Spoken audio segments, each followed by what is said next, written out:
माँ को जब हुनैद ने बताया है कि किस तरीके से नूर बानो ने अपनी सारी दौलत और जायदाद ज़मीनों का वारिस जो है ना वो मुराद को बना दिया है और मुराद ही सारे फैसले करता है, सारे इंतजामात संभाल रहा है। के सामने तो नूर जहाँ बड़े ही शशके से ये कह देती है कि मुराद तो मेरा ही बेटा है, अगर वो सारी चीज़ें संभाल रहा है या उसके नाम पे है तो इट मीन्स कि हमारे पास ही है, तुम्हें टेंशन लेने की ज़रूरत नहीं है। फिर जब वो मुराद से बात करती है तो मुराद जो है ना वो उसको ऐसे लगता है कि मेरी बातों से कन्विंस नहीं हो रहा और ना ही ये सुंबुल के अगेंस्ट जाएगा, क्योंकि सुंबुल ने उसको इतनी बड़ी दौलत और जायदाद दे दी है कि वो माँ को अपनी क्या समझेगा।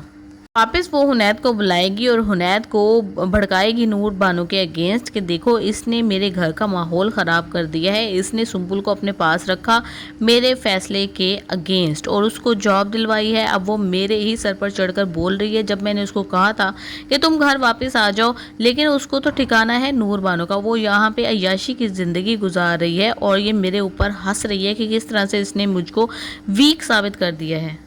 और हुनैद तो हम सबको ही पता है कि किस तरीके से ब्लाइंडली नूर बानो की इंस्ट्रक्शंस को फॉलो करता है। वो उसी वक्त उठेगा और पिस्टल जो है ना फुली लोड करके चला जाएगा नूर बानो के घर में और नूर बानो को सुनाने शुरू कर देगा कि तुम मेरी माँ के अगेंस्ट जा रही हो, तुम्हारी जुर्रत कैसे हुई कि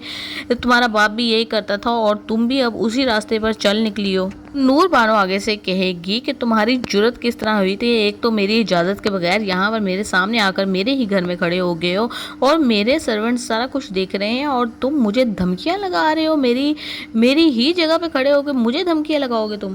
तो गुस्से में आके उसको गोली मार देता है, लेकिन अल्लाह की तरफ से नूर बानो बच जाएगी इस गोली से।